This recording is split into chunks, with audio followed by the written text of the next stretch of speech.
The Happy Trick-or-Treaters by Mary Packard. Happy trick-or-treaters, all dressed to shock, stopped to get treats from each other's house on their block. When they were through in their own neighborhood, a mischievous plan took them into the wood. As it turned out, only one didn't know where all the others were going to go. As they trick-or-treated, they came to a tree with a sign that was easy to see. "Come into my den," little fox read with fright.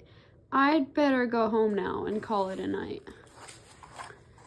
The happy trick-or-treaters crept into the night. Bear Cub said, "Was that in the light? Come right this way," his shaky voice read. "Why don't the rest of you go on ahead?" The group trick-or-treated wherever they could. Then they came to a sign that was made out of wood. "This way to the graveyard," the spooky sign read. Bunny said, "Time to go now, I must get to bed." The happy trick-or-treaters slipped through the gate when they came to a mummy propped on a crate. A sign on his chest said, "Why are you here?" "See you later," squeaked Squirrel, who was shaking in fear. The happy trick-or-treaters walked until they came to a glen known as Hooligan's Hollow by name. "Dead end," read the sign, said a shivering mouse. "I'd better get going back to my house."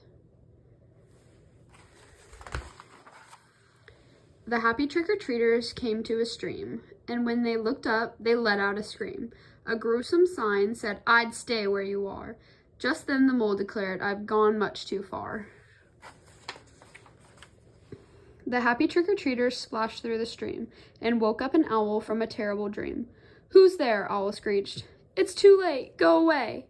"Okay," said the chipmunk. "I'm on my way." The happy trick-or-treaters arrived at a hill.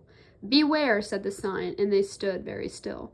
"My legs are tired," said a sleepy raccoon. "My mom will be worried. I must get home soon." The happy trick-or-treaters reached the top and looked down. Now it was Otter who started to frown. "Pass if you dare," was the message he'd found.